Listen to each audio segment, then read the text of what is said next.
¿Qué tal amigos? Estamos en un nuevo programa de Revelaciones sin Fronteras. En esta ocasión, quien les habla Renzo Sánchez y ahora acompañado por Mario Segarra. En la producción, como siempre, Fernando Perales.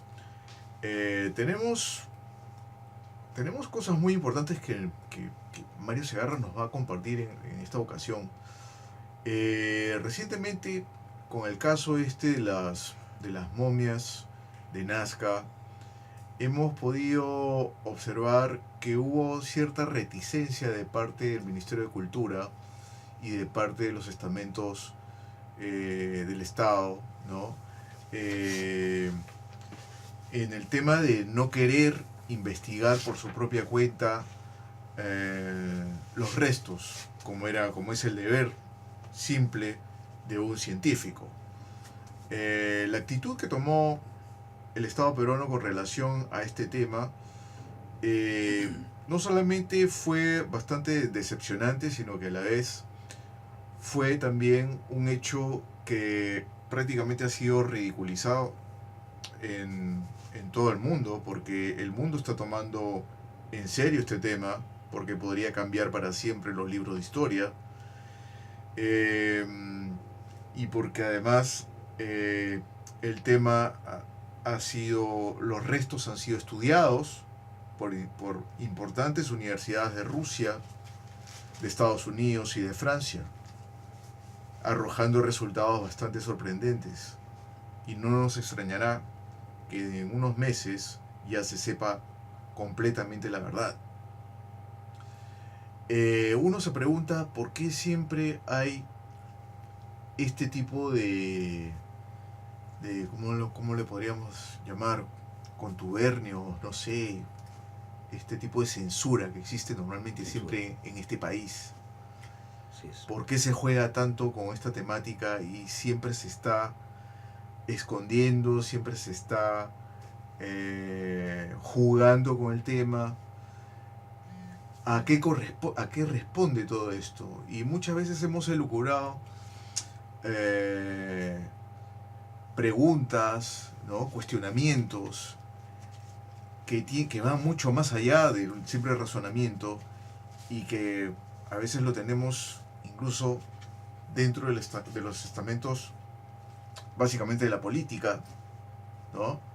Y en eso Mario tiene muchas cosas que decirnos porque ha encontrado una información que vale la pena compartir y que por favor Mario en estos momentos quisiera que seas lo más Concreto. concreto con la ¿Cómo no? información que nos vas a proporcionar, Claro, ¿no? sí, sí. En relación A a lo que él la cuenta. existencia de los ovnis, en relación a cómo se ha venido tratando la existencia de los ovnis a lo largo de todo este tiempo y cómo con el paso del tiempo, cómo los gobiernos de turno han venido tocando estos temas.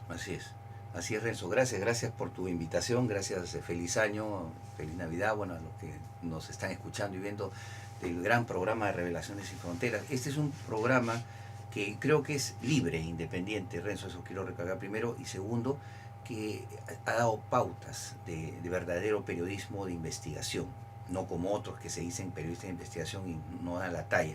Mira, en concreto, esto que vamos a mostrar es una revelación grave. Esta información ha sido proporcionada, y lo puedo decir, estoy autorizado a decirlo, por un amigo mío llamado Tony Luciano. Él me ha proporcionado esta información que es altamente sensible.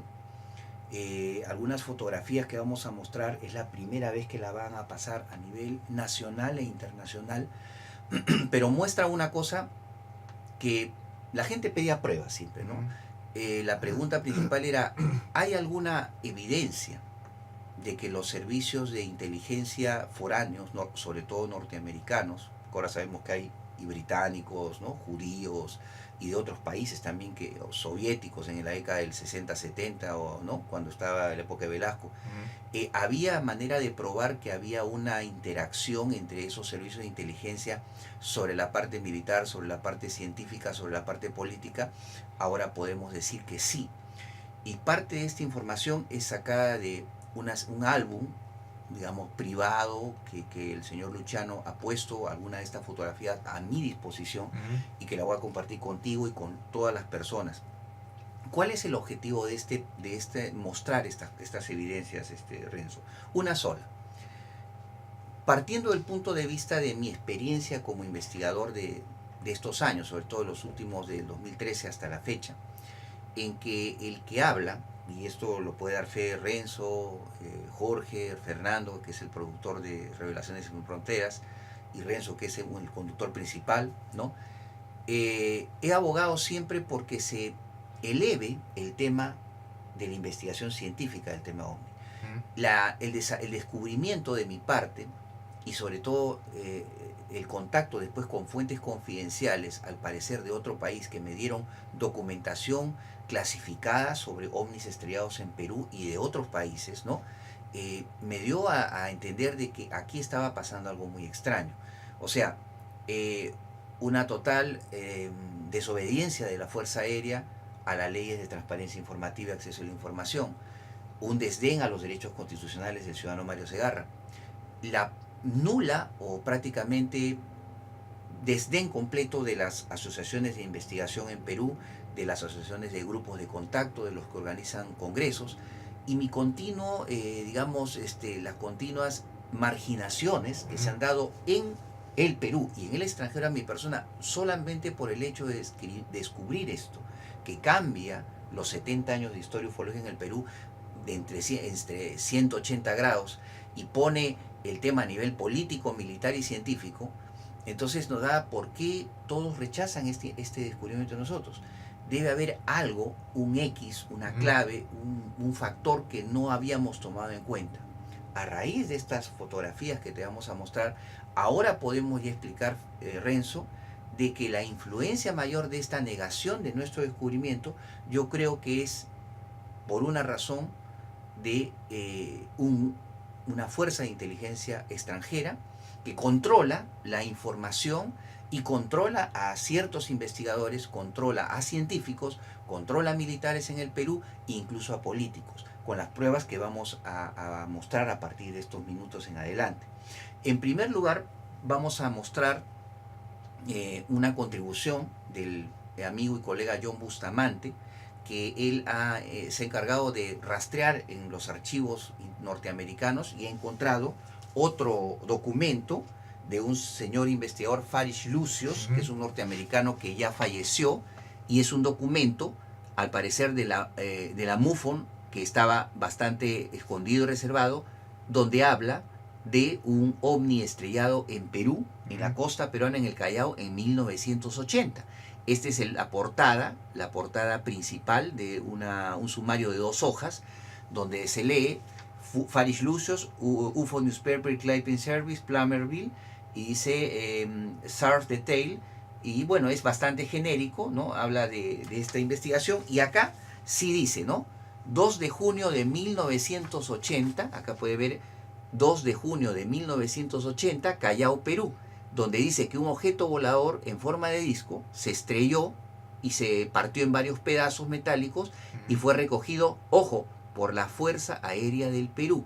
Es un documento inédito, porque si esto lo sumamos a los 16 expedientes que la Fuerza Aérea, sabemos que ahora le dieron las copias a este señor mexicano Díaz Vargas, este sería el 17º expediente. O sea, 1980. O sea, que curiosamente, mira, coincide con el caso Santa María que se dio en entre abril y mayo de 1980. Y un año después también de que en febrero del 79, en la base de La Joya, desaparecieran 4 aviones A-37 en forma inexplicable y nunca se llegó a saber qué exactamente fue lo que pasó. O sea, está enclavado dentro de los casos prácticamente de UFO crashes. Se suma al caso de UFO crash de Chosica, de 1973, el caso de Lurín, de un estrellamiento de un disco volador en el año 75, el caso de un estrellamiento en Ventanilla en el año 77, ¿no? Y el caso de 1980, y el caso de 1980 de La Joya. O sea, la secuencia es casi lineal.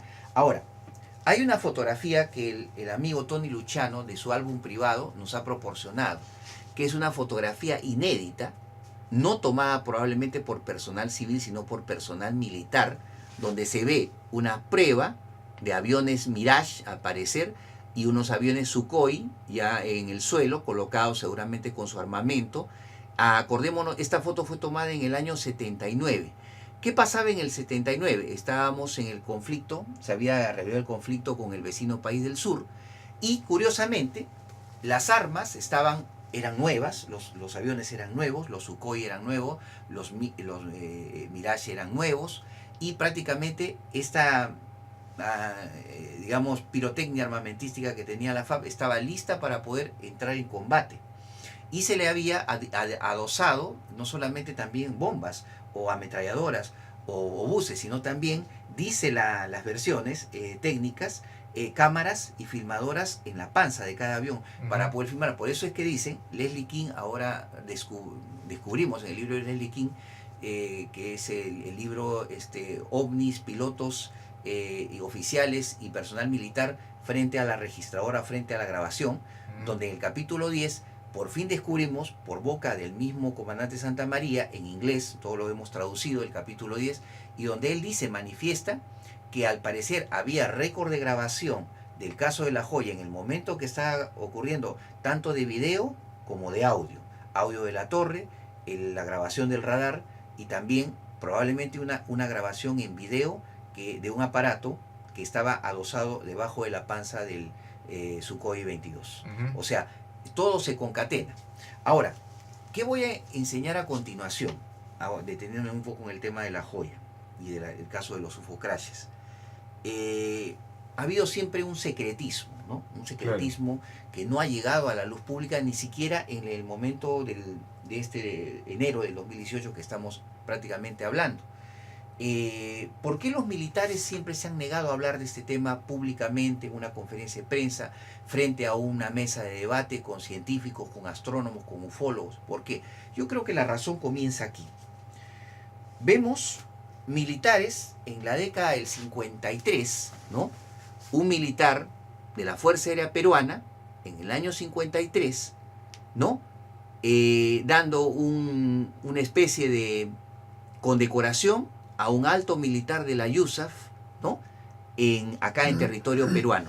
Esta es la colección del mismo que nos donó, o sea, nos ha dado en calidad de primicia el señor Tony Luchano, lo cual evidencia probablemente una influencia de la Fuerza Aérea Norteamericana y probablemente de sus servicios secretos militares y de la CIA en esas épocas ya. Entonces, la información. Acá vamos a mostrar algo inédito, algo que nunca se ha visto ni siquiera en El Comercio, ni en La República, ni en Expreso, ni en ninguno de los canales de televisión supuestamente de grande periodismo de investigación. Por primera vez en la historia, década del año 57, ¿ya? Un oficial de la Fuerza Aérea Peruana, el que está con uniforme, y el señor de camisa blanca es un agente extranjero de la CIA en el Perú. Desconocemos el nombre, apellido del agente de la CIA, pero esto es evidencia. O sea, la pregunta básica es, ¿qué hacía agentes de la CIA con gente de la Fuerza Aérea Peruana? Investigación, colaboración técnica militar, o también control de la información sobre avistamientos ovnis de Perú por parte de la Fuerza Aérea o del Ejército o de la Marina de Guerra. Esta otra foto es un bombshell, lo que voy a mostrar. ¿Esto a qué década pertenece? Al 58. A los años 50. 50. Por la ropa, por el corte de pelo, por las corbatas. Entonces, en esa época probablemente estaba, si no me equivoco, no sé si Bustamante y Rivero, o época de Prado, no sé si estábamos en las épocas ya previas antes del primer gobierno de Pérez Godoy y luego el gobierno de Belaúnde, ¿no? Pero ya se evidenciaba en estas épocas, por lo menos, lo que dice, por ejemplo, el investigador Richard Greenwell, el británico, que escribió un estudio sobre los ovnis en el año 74-75, él decía que los primeros casos militares de ovnis bien recalcados, por lo menos el primer documento es del año 42, un avistamiento que tiene un coronel del ejército y un general de la Fuerza Aérea en un carro particular camino a Camaná.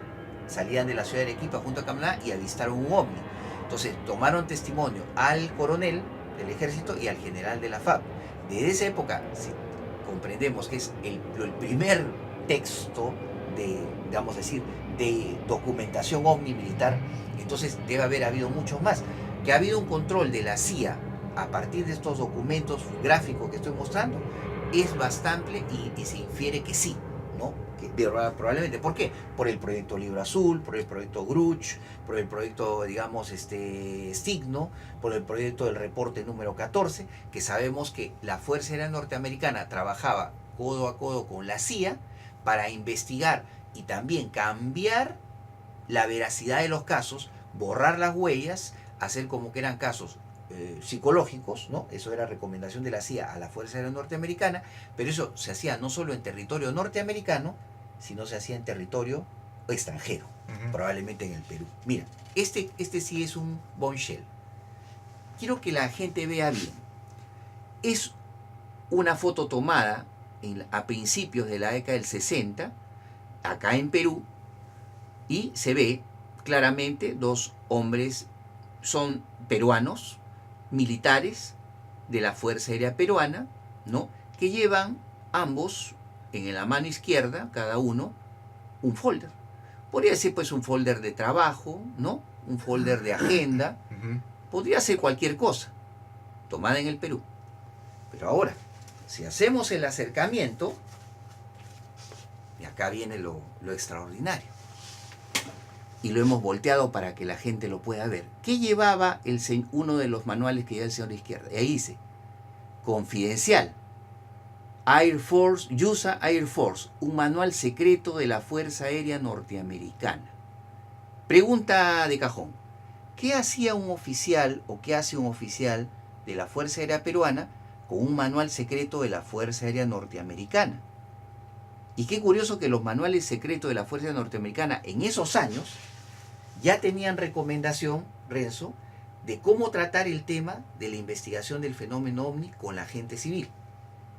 Entonces, si eso estaba como anexo en esos manuales, entonces quiere decir, por inferencia lógica, que estos oficiales estaban siendo educados, entrenados, vamos a decir, manejados por personal extranjero de la Fuerza Aérea Norteamericana o de la CIA, ¿no? O de la Agencia Nacional de Seguridad o del Pentágono, para cómo comportarse en el caso de que haya avistamientos ovnis en el Perú, porque esa foto fue de Perú. Por aquellos años había una fuerte influencia del gobierno estadounidense, sí, en el Perú. En el Perú.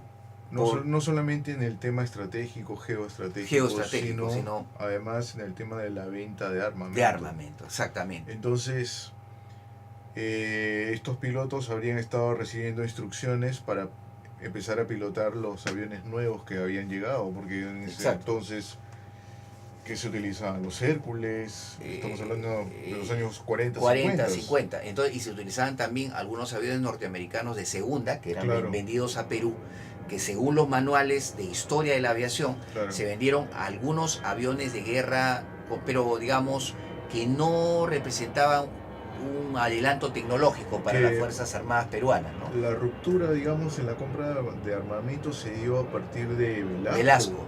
Cuando empieza a comprar armamento ruso. Claro, exacto, o soviético. Y sabemos, bueno, ahora ya la historia concatena eso que tú acabas de decir con la historia reciente del Perú, en la década del 70, de 69-70, el Perú, a ver que Estados Unidos hacía una especie de bloqueo económico, un bloqueo también de impedir la venta de cualquier arma norteamericana al Perú, el gobierno de Velasco busca otros compradores y encuentra que la Unión Soviética estaba con los brazos abiertos para poder hacer esto. Y el general Mercado Jarrín, ¿no? Que curiosamente, años después, en el 75, sufre un atentado juntamente con el general Tantaleán Banini. El general Mercado Jarrín, juntamente con un comité secreto, probablemente estuvieron a cargo de la compra y venta de los primeros aviones de guerra soviéticos, ¿no? Los MiG, los Sukhoi, ¿no? Que comenzaron a venir. Pero aquí entra un factor que hasta ahora mucha gente no sabe esto en la calle. uno de los secretarios del general Mercado Jarrín era un capitán llamado Vladimiro Montesinos Torres, Claro. ¿no? Claro. Que se robó los 2 maletines, ¿no? Cuando el general Jarrín se va a China, entra a su oficina, se roba los 2 maletines con todos los acuerdos secretos y se lo lleva a Washington al día siguiente. A partir de ahí este señor, que ha tenido que ver mucho en la nefasta historia del Perú de los últimos 25 años, un agente de la CIA en estado de actividad, ha tenido que ver prácticamente con la vida política y la corrupción en el Perú. Y vemos también que si esto comenzó de la época de Velasco, esto ha continuado hasta el día de hoy. Muchos, hay gente amiga mía, periodistas, los pocos independientes que hay, que me han llegado a asegurar, Renzo, de que los últimos 14 meses la agenda periodística del Perú ha sido manejada por este señor Montesinos. Ojo, agente de la CIA en estado de pasividad, encerrado supuestamente en la base naval. O sea, donde sale el audio, ¿no? Que se escucha en el programa de Beto Ortiz, donde meses antes que a Ollanta y a su esposa Nadine los van a meter presos en prisión preventiva, este señor, agente de la CIA, ya hablaba con otro militar o asesor o quién sería, de repente también era otra agente de la CIA, hablaban riéndose de lo que le iba a pasar a Ollanta y a Nadine, ¿no? Incluso hasta habló de Santa Mónica para Nadine y para Ollanta la Diroes, como así ha ocurrido efectivamente. Entonces, ¿qué poder tiene este señor que al parecer, y muchos dicen que en realidad él ha tenido que ver con el asunto del indulto? O sea, yo creo que más que Montesinos, yo creo que es un poder de más arriba. Y en este programa, Renzo, estamos demostrando eso, no solamente en el aspecto ufológico, porque esto va a dar mucha cuenta. Mira, esta otra bombshell fotográfica, año 1963, ¿ya? Norte del Perú, cerca de la frontera con Ecuador, ¿ya? Esto no se lo enseñó todavía a algunos amigos ecuatorianos, pero va a ser algo increíble para ellos. Gente, un señor de lentes con saco claro, al costado un general o un coronel de la Fuerza Aérea Norteamericana, ¿ya? Y al lado derecho un soldado y oficiales de la Fuerza Aérea Peruana. Ese señor de la izquierda de lentes oscuros es un agente de la CIA. Del testimonio documental del señor Tony Luchano. Auténtico documento que muestra, en la década de los 60 también, la influencia de la CIA en la fuerza, o la colaboración de la CIA con las Fuerzas Armadas del Perú. Entonces, yo no estoy hablando piedras, estoy hablando cosas a partir de lo que Tony Luchano me ha legado a mí. Sé que este material, hay otros ufólogos que han estado en busca de este material, pero parece, incluso lo querían convencer al señor Luchano, de incluso darle como una especie de querer y convencerlo de que History Channel iba a entrevistar sobre estos temas. Yo creo que History Channel jamás iba a mostrar fotos como esta. Imposible, yo no creo, porque History Channel me ha censurado a mí también. Mire este bombshell. 1967, época creo de la UNDE, ¿no? De la UNDE, o 67 o 66. Probablemente un salón del ejército peruano, a la derecha un alto oficial del ejército peruano, un coronel, un general, y a la izquierda un alto funcionario de la CIA. Totalmente, Tony Luchano ha confirmado que este señor vino y mira, un alto funcionario de la CIA, que hacía en Perú con altos funcionarios del ejército peruano. Muy extraño. ¿Tú qué puedes deducir de eso? O sea, bueno, definitivamente la presencia estadounidense en los países sudamericanos siempre ha estado perenne, siempre ha sido perenne, desde los golpes de Estado que se han venido dando a lo largo de los últimos años, como el caso del golpe de Pinochet, claro. fue auspiciado por la CIA. Auspiciado por la CIA y la International Telegraph y Telecom. Se sabe, es una información de dominio público. Claro.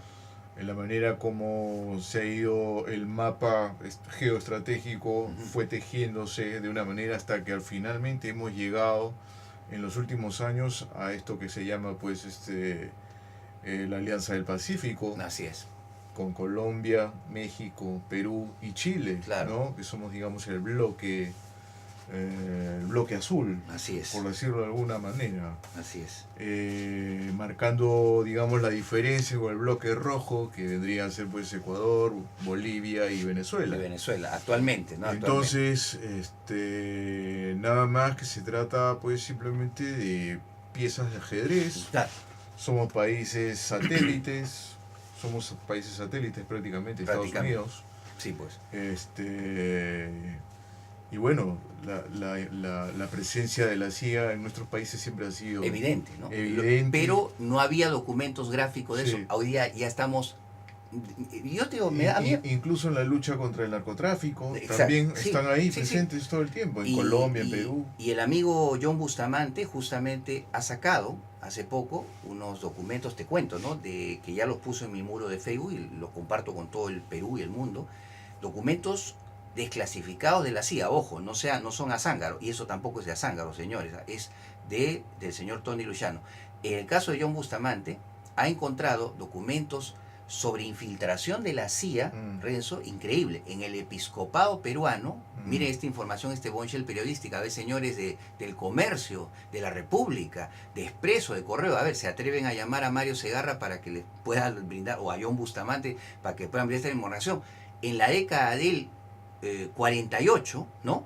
Cuando estaba el dictador Odría, el general Odría, dictador, un gobierno dictatorial, la CIA infiltró el arzobispado peruano, eso es lo que dice el documento, ahí lo pueden leer en mi muro, y dice que hizo presionar a que el arzobispado le diera el apoyo político a Odría a cambio de pagos, y eso lo dice. Nombran a un cardenal de ese tiempo, que ya debe estar fallecido, el cardenal Guevara, que fue el que llevó el tren de conversación o el acuerdo de trato político con Odría. O sea que a cambio del apoyo político iba a haber una, compensación económica. Claro. Y lo dicen en qué rubros, viajes, a los obispos, a los arzobispos. Entonces, pero la pregunta que uno se hace, no, que la Iglesia Católica siempre ha dicho que es neutral en política, que dice que ellos en política no se meten, y cómo este documento de la CIA muestra que sí había injerencia política en el arzobispado. Entonces, si eso ocurría en 1948 en el episcopado, Renzo, entonces... a mí no me digan que Mario Segarra está acusando al arzobispado de que así... No, eso lo dice el documento de la CIA. Así que, damas y caballeros del Perú, que de repente son católicos, lean el documento, analícenlo, y de repente quizás a ver si algún persona inteligente de repente lo lee esos dos hojas de documentos en medio de una misa. Sería bueno discutir, ¿no? una forma diferente de hacer misa. Morales Bermúdez prácticamente oficializó pues esas joyerías que ahora ha estado recibiendo el episcopado desde el Estado, Del ¿no? Estado, con claro. con este tema llamado el concordato. El concordato, ¿no? En la que los arzobispos reciben sueldos de ministro y reciben dineros y una serie de comodidades y tantas cosas que... Y lo que descubrió recientemente la mula, que hay funcionarios del arzobispado que reciben bonificaciones de mineras privadas, y eso, Exacto. y ahí están los documentos. O sea, pero el asunto es que eso no se discute ni se hace un panel para criticar eso, ¿no? Lo más alucinante de todo esto es que a veces la iglesia muchas veces se entromete en temas de Estado, Exacto, en sí. temas de salud pública, Claro. en temas, por ejemplo, el tema del control de natalidad. Entonces, ¿cómo es posible que aún así recibiendo dinero de parte del propio Estado también se den esas potestades para poder intervenir en asuntos que no les corresponden? Así es. Entonces, es un tema que debería tratarse, ¿no? Así es. Porque ¿hasta qué punto se puede seguir tolerando una cosa como esa? Así El es. concordato, creo que... Hay que revisar eso, ¿no? Ese dinero podría servir mucho mejor en la ciencia, en el deporte, en salud pública. O en la pobreza, ¿no? En los niños pobres, ¿no? Obviamente. Pero bueno, Sí, esa es parte... la iglesia puede solventarse sola. Claro, entonces, pero vemos que es un poder político. En la Sí, práctica es un poder político. definitivamente. Entonces, y eso el documento de la CIA lo recalca y lo confirma. Entonces, yo quisiera que de repente eso saliera en el comercio, vamos a ver si sale. Bueno, otra bonchel periodística. Los que me dicen, los científicos siempre hemos sido asépticos del tema político. No es así, señores. Otra bonchel. Año 1956. ¿Ya? A la izquierda, los dos militares de la izquierda, norteamericanos, ejército norteamericano, un asesor norteamericano, al parecer el que está ahí de pantalón oscuro y saco o camisa clara, los señores que están de guardapolo blanco, todos científicos, de institutos científicos prestigiosos de Perú, y las personas de la extrema derecha, oficiales de la Fuerza Aérea Peruana. Entonces, la pregunta es, ¿esta es la mejor prueba de que la Fuerza Aérea Norteamericana o el gobierno norteamericano tenía comunicación e influencia con los militares de Perú y con los científicos de Perú? Ahora entiendo, de esta foto se puede entender, con razón, en el documento de Cajamarca, del OVNI estrellado en Cajamarca, se dice, la Fuerza Aérea Peruana está en contacto permanente con un alto oficial de la Fuerza Aérea Norteamericana emplazado dentro de la Embajada Norteamericana en Lima para que le dé los detalles concretos minuto a minuto del suceso. Y de paso, estas dos fuerzas ordenaban a la Guardia Civil, hoy día Policía Nacional, para que fuera la que recogiera los restos, los ocultara de la población y a su vez contrataba a los científicos, y ahí dicen los documentos secretos del IGP, el Instituto Geofísico del Perú, y nombra a dos altos científicos de ese entonces que hicieron el análisis y llegaron a la conclusión, Renzo, de que ese material no era ni de satélite soviético ni de satélite norteamericano, era un Mundast, era un programa de repente, un ovni, un objeto volador no identificado, que no era nada con tener que ver con satélites. Eso es increíble. Este documento del álbum personal privado de Tony Luciano nos da más aportes científicos, militares de la Fuerza Aérea, militares del Ejército, funcionarios políticos. Ahora vamos a ver algo también increíble. Nunca se ha visto esto, ¿ya? De una revista antigua. Decía, comunistas pagados por el Pentágono, se ve, dice, gente de la política de izquierda, ¿no? Siendo asesorados, ahí lo dice la revista, el señor que está parado es un gringo, es un norteamericano, y los señores que están sentados son políticos, aparentemente de izquierda. Entonces, ¿qué prueba esta fotografía sensacional? Que justamente, yo digo, no interesa si es de izquierda, si es de derecha, si es de centro, siempre los servicios secretos norteamericanos han buscado influir en todos los aspectos de la vida de las naciones. Cuando hay golpes de Estado, y tú lo has visto, ¿no? En Grecia, ¿no? Se buscan blancos, o sea, los blancos son los políticos de oposición, se prohíben ciertas literaturas, ¿no? Se prohíben ciertos tipos de educación, se prohíben ciertos tipos de teatro, de música, ¿no? Influyen sobre todos los aspectos como debe ser un golpe de Estado. El golpe de Estado perfecto no es solamente eliminar a los comunistas, sino es todo lo tipo de oposición tiene que ser anulada y censurada. Y esto ha sido siempre, siempre. Entonces, si esto lo aplicamos, ciencia, política, parte sociológica, económica, cultural, ufológica también, por inferencia, por lógica, creo que sí, también. Mire esto es algo increíble. El señor que está hablando, a ese señor del fondo, es el expresidente Belaúnde, ¿no? Se lo reconocen bien. El señor que está parado es William Colby, en ese entonces director de la CIA en Estados Unidos. Esa foto creo que nunca fue hecha pública. Esta es parte de un álbum privado. ¿Qué prueba esto? Y no hay, qué sé yo, que si yo sepa, no hay registros periodísticos hasta donde yo he podido indagar de la entrevistas o conferencia de prensa de un director de la CIA en el Perú. ¿Tú tenías noticias de esto, Renzo, o no? Muy extraño, muy extraño, muy extraño. Pero no me extraña. Pero no me extraña. Otro. Villanueva del Campo, el fallecido político don Armando Villanueva del Campo, cuando hizo una entrevista a la revista Oiga, él dijo unas declaraciones de que él culpaba a la CIA de su derrota política electoral, porque él dice que tenía fundados razones, y parece que personas, versiones que le llegaron a alcanzar, de que la CIA tuvo algo que ver en su derrota. Bueno, es un comentario de él muy interesante que hay que tomarlo en cuenta como político histórico del Perú, ¿no? Acá, algo increíble, mucha gente joven, periodistas que deberían ver, la antigua desaparecida de Oiga, Nido de la CIA, ¿eh? Era una revista bien combatida, por eso su director Igartua fue varias veces sacado fuera del país en diversos regímenes. Y ahí está el Centro Cívico de Lima.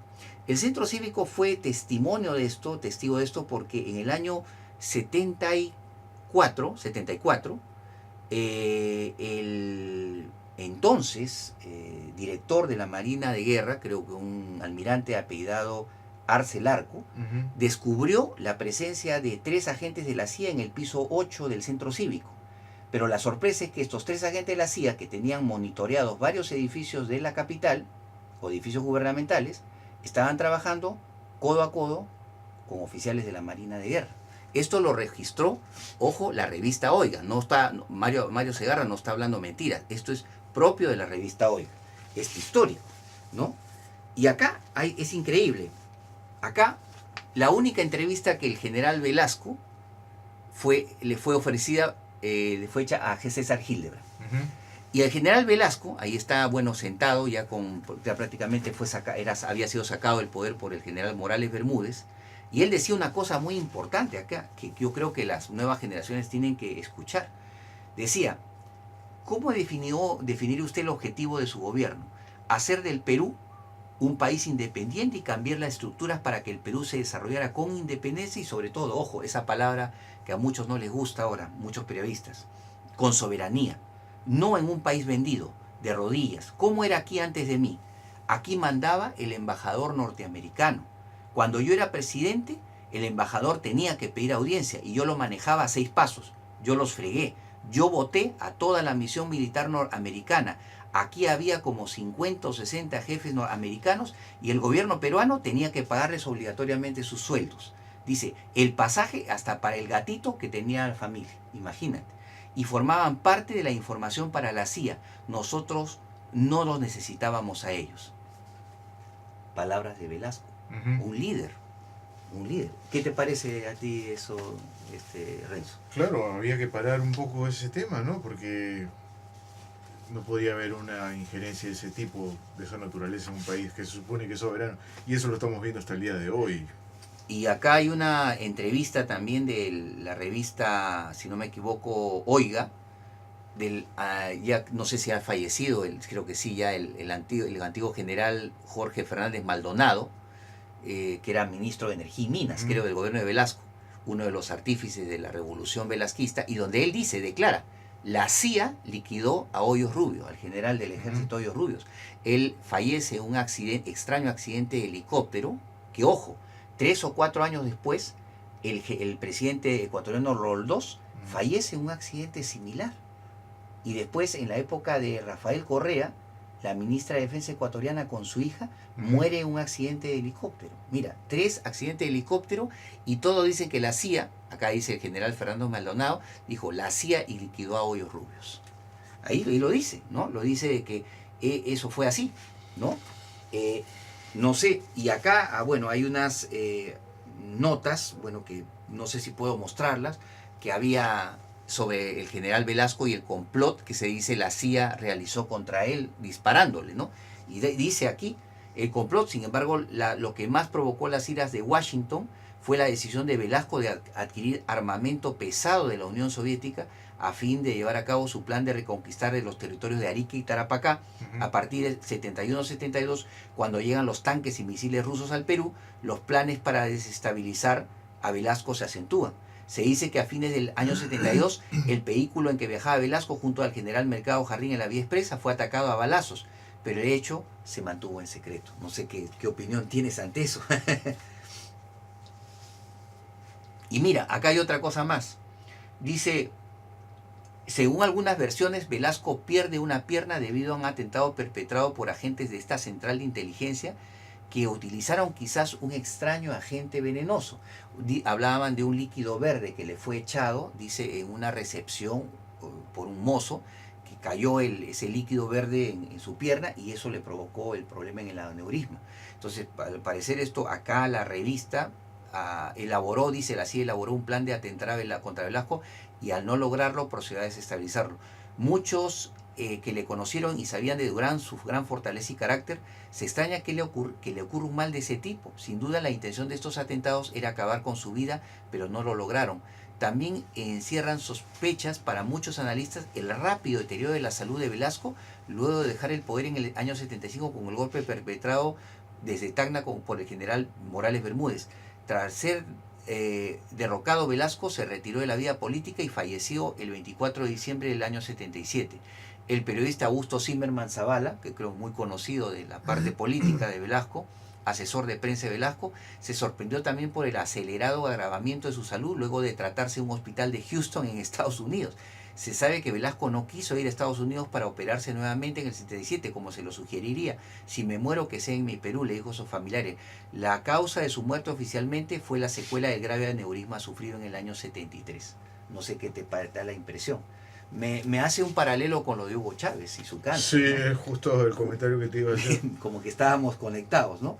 Dice, bueno, acá también un artículo de la revista Oiga, dice conversaciones secretas de Perú con Estados Unidos, sale nuevamente el general Jorge Fernández Maldonado, que era el portavoz de Velasco en muchas de estas cosas, y hablaba pues de que probablemente la CIA ya estaba actuando ahí contra Velasco, y curiosamente el presidente del BCR, cuando Velasco asume el poder, era el actual presidente que tenemos hoy, ¿no?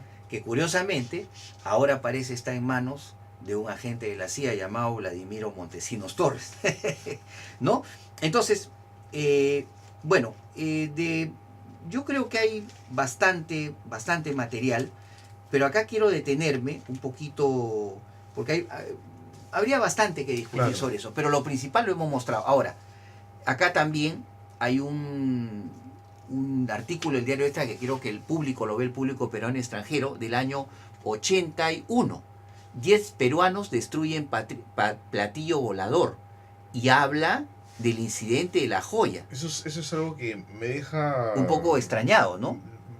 Claro, porque normalmente las informaciones que han venido saliendo, que se han venido divulgando, es que una persecución. Santa María le disparó los obuses al ovni, ¿ya? Y el ovni, digamos, pudo escabullirse y no fue derribado. Así es. Pero esto que dice que fue destruido, ¿no? Ahí está. Entonces, eso es lo raro. Y dice, jets peruanos destruyen platillo volador. O sea, no fue solamente un avión. Un avión. Y no estuvo solamente Santa María. Mira, lo que nunca ha querido discutir la Fuerza Aérea... Eso es algo que no... Mira, cuadra. Y no le han hecho la pregunta respondiente a la gente que tenía que ver con la investigación OVNI. Cuando sale el documento del Almanaque Mundial del año 93, que yo soy el primero en ampliarlo y traducirlo, y luego se lo paso a Claudia Cisneros, y en el año 2001 hacemos el primer documental que salió en Contrapunto, fue sacado del YouTube, pero lo vamos a volver a poner, y Claudia me dijo una cosa muy importante, que Claudia, a pesar de los tiempos que han pasado, bueno, ahora ya se ha vuelto una persona un poquito más escéptica, parece que se ha pasado al lado de la ciencia escéptica, bueno, está bien, es su prerrogativa, pero en ese tiempo me dijo una cosa, yo noto que sobre la información del caso La Joya hay muchas cosas que no me ha querido decir la Fuerza Aérea Peruana, Mario. Y una de las cosas más importantes que notamos es que en el documento del Pentágono sale de que no fueron un incidente, fueron 3. El incidente de Santa María el 8 de mayo, el 10 de mayo aparecen 2 objetos, ya no 1, y salen 2 Sukhoi. Despegan, ya no 1, 2, seguramente otros pilotos. Pero no logran establecer ningún tipo de persecución ni combate porque los objetos desaparecen rápidamente como vinieron y se fueron hacia el mar. Y el tercer incidente, el 11, eso fue lo más grave. Aparecen 3 objetos en la noche, cerca de las 10, 11 de la noche, apagan toda la luces de la base y hacen entrar en estado de alerta a toda la base La Joya. Eso lo ha contado Chamorro. Ya. Varias veces he escuchado. Pero el asunto es sobre eso. Entonces, habría que tener la Fuerza Aérea 3 reportes. ¿Por qué solo tiene uno? Y el libro de Leslie King dice una cosa muy importante, Renzo. Hubieron por lo menos 8 informes que ese día se hicieron. De la inteligencia de la Fuerza Aérea, de la aeronáutica, de ingeniería de la Fuerza Aérea, de la seguridad. Sí se dispararon las alertas de seguridad, de inteligencia. Algunos militares me han dicho que no se activó la inteligencia, otros dicen que sí. Hubo videos, hubo audios, hubo fotos. Pregunta, ¿dónde está ese material? ¿Dónde están esos 8 informes? A mí, tú sabes la historia mía, sí. A Mario Segarra, ciudadano peruano a nombre de los 33 millones, en el 2012-2013 nosotros hicimos una petición a la Fuerza Aérea basada en una ley constitucional, señores investigadores de APU, una ley constitucional, señores de Alfa y Omega, una ley constitucional, señores de otros grupos de contacto, una ley constitucional que les afecta a ustedes, señores de APU, a ustedes, no a mí. Le afecta a Renzo, le afecta a Fernando, le afecta a Jorge, le afecta a los 33 millones de personas y a ustedes incluidos. Porque el hecho que ustedes digan, y ahí está lo extraño, esa actitud extraña de la APU, y se los digo en público, de decir, esto es un problema entre Mario Segarra y la Fuerza Aérea. Minimizar el problema.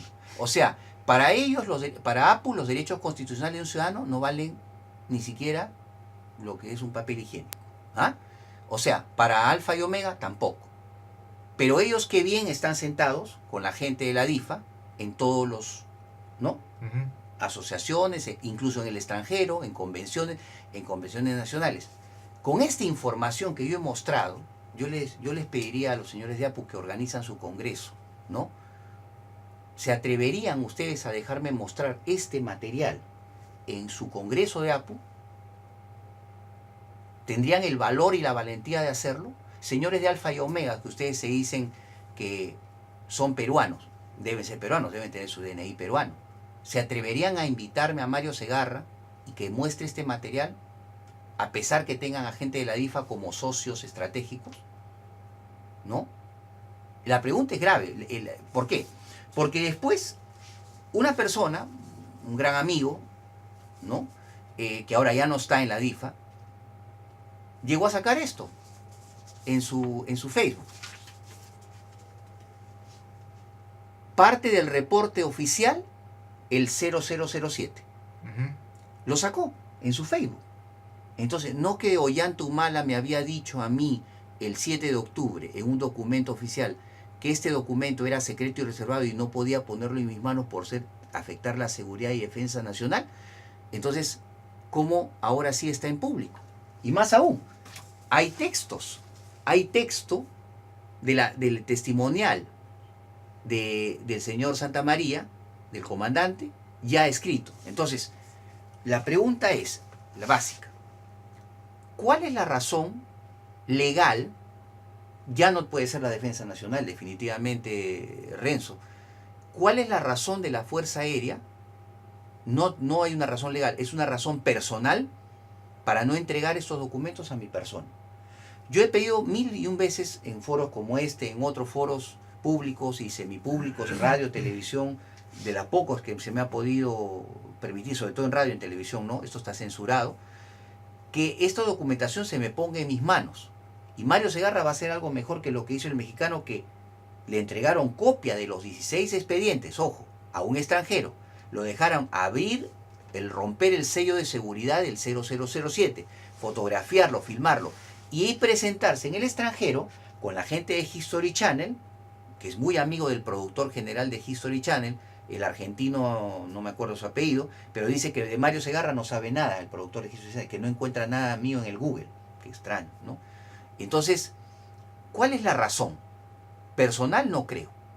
El asunto es que con este descubrimiento, con estas revelaciones de la influencia de la CIA en la parte militar, científica y política, ¿qué estamos demostrando? Se puede explicar este tipo de actitudes.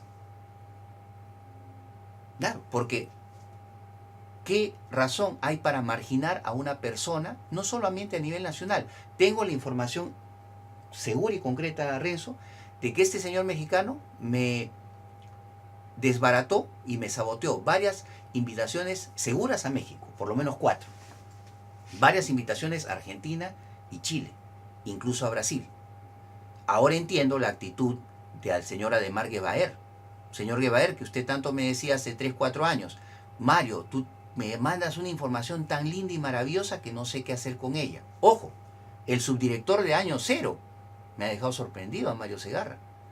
Cuando el señor, un señor amigo mío, periodista español, le entregó el dossier con toda esta documentación de la desclasificación en Perú, el señor de Año Cero dijo, no sé qué hacer con esta información. ¿El subdirector de Año Cero puede decir una frase así, Renzo? No sabe qué hacer con... Señor, póngalo en primera plana. Dele por lo menos 3, 4 hojas, que lo merece. Entonces, hay un afán de censura en la mejor revista española. Hay en CNN y Telemundo que no me han hecho caso de esto. Ah, ojo, Diario El Comercio. Acuérdate de esta 18, 19 y 20 de diciembre, Renzo. Y para los que se tapó por el tema de la vacancia presidencial, que ahora creo que ha sido una estrategia de la CIA, con el señor Montesinos a la cabeza. El Pentágono ha aceptado por primera vez 18, 19 y 20, salió en el diario El Comercio, señor El Comercio, no me dejarán decir que yo miento. Ustedes lo sacaron en la sección El Mundo 3 días consecutivos, 18, 19 y 20. El 21 yo he llamado, he hablado con un señor, periodista, ¿no?, de la Unidad de Investigación Política del diario El Comercio, le expuse que esto era importante, que él sabía la información, y yo le dije, entonces, aunada a esa información mundial, yo tengo esta información de carácter mundial. Tengo los expedientes, tengo la prueba. Debería El Comercio entrevistarme. Creo que una cosa se colige con la otra. Allá el extranjero, gran noticia. Acá en el Nacional, me dice, y el señor de la Unidad de Investigación dijo, yo no veo nada político en eso. Señor de la Unidad de Investigación Política, y con esta información que acabo de mostrar en Revelaciones Sin Fronteras, al señor Renzo Sánchez, periodista, independiente y de verdad profesional, ¿qué me dice usted? Y señorita periodista de la sección Mundo, usted dice, solamente recibimos, ¿no? Usted dijo que no conocía nada de los expedientes ONU de Perú. Perfecto, le doy la beneficio de la duda. Pero usted inmediatamente hace una decisión. En vez de ponerme con un redactor, un jefe de redacción, dice, le voy a poner en contacto con el jefe de la página científica del diario El Comercio. Señorita periodista de sección Mundo, sabemos que el jefe de la sección científica es un señor bien viejito, científico, retrógrado, es escéptico por naturaleza, ¿no? Y no cree en los ovnis. Entonces, ustedes siempre me llevan El Comercio a un callejón sin salida. Entonces, eso es periodismo. Señores, a mí la primera entrevista me la hizo el gran periodista fallecido el año pasado, a fin de año, Carlos Ney Barrio Nuevo, Renzo, creador de la página policial. Me enorgullezco que el primer periodista haya sido un periodista de esa talla. Yo me pregunto si los periodistas de ahora tendrán ese nivel para llegar ni siquiera, vamos a decir, ni al borde del pantalón del señor del Ney Barrio Nuevo. Yo creo que me da vergüenza, Renzo, de verdad, como peruano, no como peruano, como ciudadano. O sea, yo soy un especialista, un licenciado en Medicina Física y Rehabilitación, que 27 años ha dedicado al tema del OVNI, a querer encontrar la verdad. Encontré la verdad. Pero ¿qué pasa en mi país, en el Perú? Un hombre encuentra la verdad y le cierran las puertas las asociaciones ufológicas, le tachan de problemático. Me dicen que soy una persona soberbia, egotista. Yo he dado muestras de la mayor magnanimidad y en mis muros y cuando he hecho mis artículos, he hecho colaborar a mucha gente, científicos, contactados, gente que tiene que ver en pro y contra del tema. He sido muy ecléctico y eso lo demuestra mi Facebook, Renzo. Entonces, ese tipo de acusaciones es justamente, lamentablemente, ustedes han creado, señores investigadores, una generación de gente que se guía más por la razón que por la emoción. Hay gente que me ha querido decir de esos grupos que yo les he quitado la emoción del contacto por descubrir documentos militares. y que eso no deberían atenderme a mí nunca más. Entonces yo digo, ¿qué clase de mentalidad? ¿Dónde está ese funcionamiento neuronal? Que creo que hay que analizarlo. Creo que el señor Marco Aurelio de Negri, gran periodista, me encantaría que me entreviste para poder analizar. Yo creo que ha llegado a un punto muerto la ufología en el Perú, como está. Entonces, ¿qué puedo decir yo? ¿Es solamente nacional o hay una influencia de algún organismo de inteligencia exterior? A raíz de estas pruebas fotográficas y de textuales, Renzo, yo creo que sí hay una influencia. Y urge, a partir de esta revelación mía, que esos señores, que esas asociaciones, por lo menos tengan la educación o los modales de pronunciarse al respecto, porque esto no es una aseveración, es una realidad grave. Entonces ahora entiendo las actitudes de negación, de alejarlo, de no ahora entiendo la actitud de ciertos periodistas influenciables, ¿no? Y es así. Manuales. Manual secreto de la Fuerza Aérea Norteamericana, manual de aviación, ¿no? De navegación de la Fuerza Aérea Norteamericana. Esto no es a zángaro, es la vida real. Ahí está. De ahí ha salido toda esta información. Y mire, una cosa más. Y los que dicen de Nazca, que tú comenzaste hablando de Nazca y vamos a terminar hablando de Nazca, Renzo. María Reiche, gran astrónoma matemática, dijo una cosa.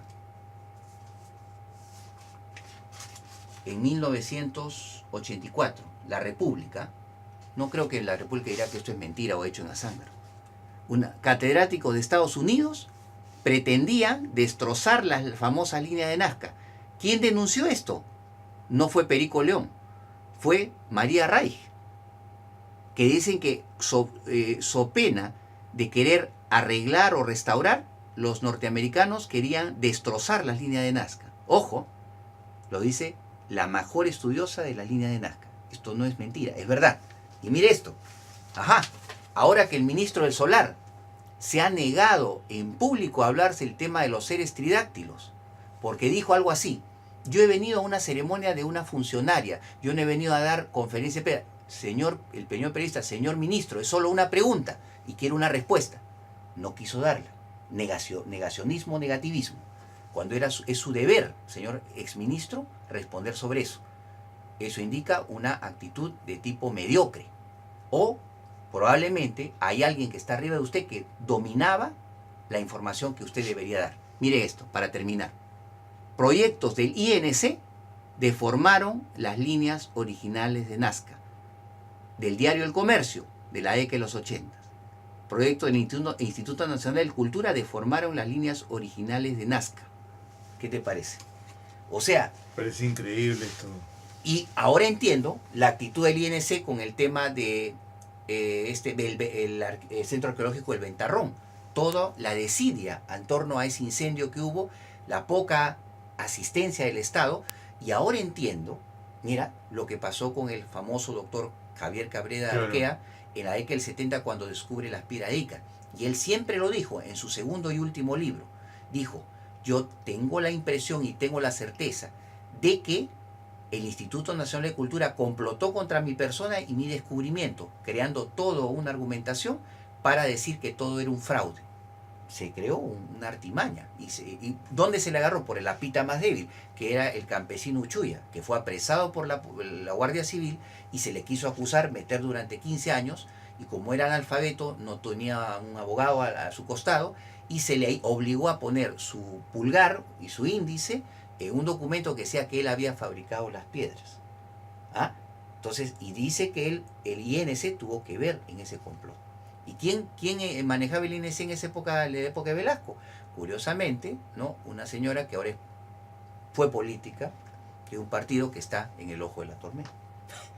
O sea, todo se concatena, ¿no? Estados Unidos, la CIA, el INC, ¿no? Te das cuenta que al final hemos terminado. Ya, y de los científicos, que nos dicen, los científicos nunca hablan de los ovnis. Para terminar, de la década de los 80, un científico de la NASA que había venido al Perú, un científico de apellido Harris, en el diario Expreso, los ovnis existen y vienen de otro mundo. O sea, yo no miento. Simplemente, con estas pruebas que hemos hablado, hemos demostrado como diría, en forma tremenda, en forma global, hemos rizado y hemos armado los rompecabezas finales. Bueno, me parece muy interesante toda la información que has compartido con nosotros en esta oportunidad, Mario.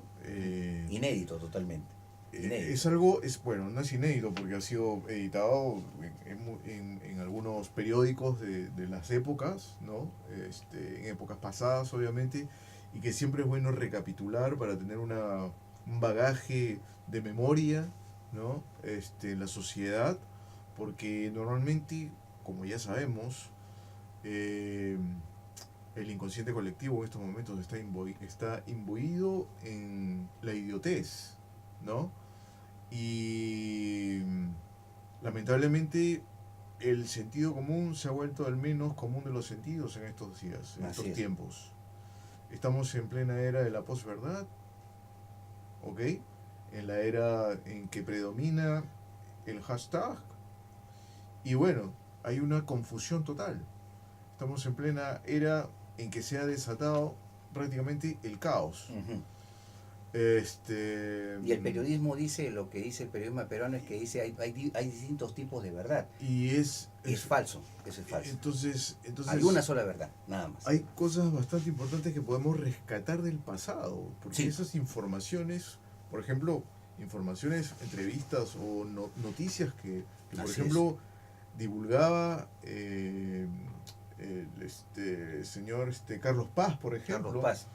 Eran informaciones muy sólidas, muy buenas, muy respetadas por los medios de comunicación, porque en aquel entonces aparecían en medios de comunicación, digamos, de prestigio. Uh-huh. Y tenía un gran tenía un gran trato.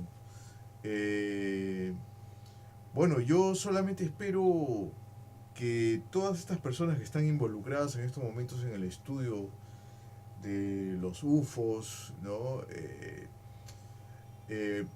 Tomen en cuenta este tipo de información, porque siempre es bueno tener un bagaje. O sea, el bagaje, la historia no pasa por las puras. La historia está ahí, está escrita, está impresa. Entonces, lo único que hay que hacer es simplemente recurrir a esa información y tener presente y saber de dónde viene, desde dónde se origina este negacionismo sistemático del que padece este país. Uh-huh. En torno a esta temática. Sí.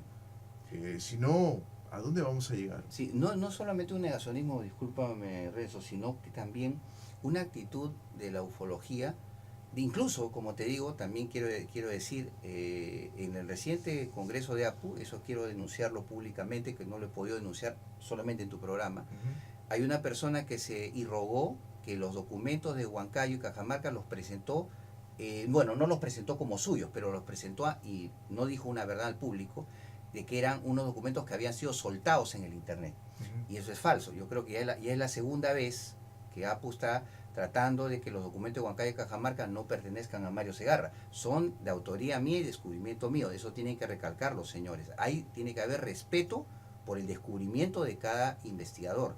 El que se esté engañando al público que asiste y paga un dinero para que se le dé una información inexacta, a mí me parece eso de muy mala fe.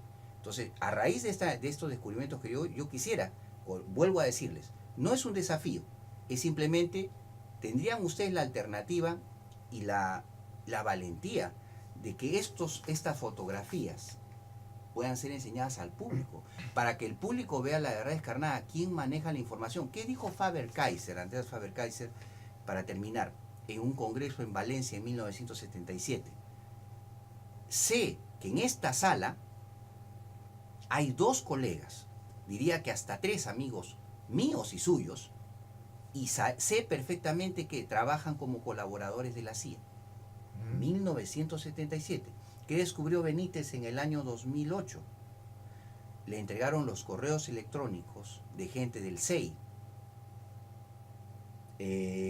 Ballester Olmos, Eduardo Vuelta, y otros 2 o 3 ufólogos disque científicos. Y se demostraba la dependencia de estos señores españoles como agentes y encubridores y informantes y desinformantes de la CIA. Por eso es que amenazaron de muerte a Benítez. Imagínate. O sea, y por eso Bueno. tal vez lo hizo salir. Entonces, si eso ha pasado en España, mi pregunta lógica, y dejo esto a cualquier otro investigador que lo investigue y lo profundice, ¿eso ha pasado acá en Perú? Interrogación. Ojalá encontremos la respuesta muy pronto. Pero lo rompecabezas ya se está formando. Así es.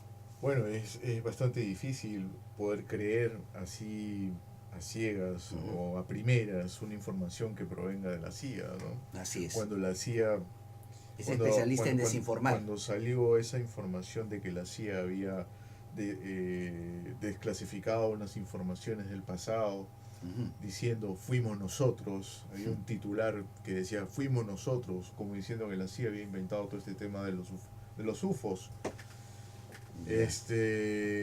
Lo único que está haciendo simplemente es jugar con la desinformación.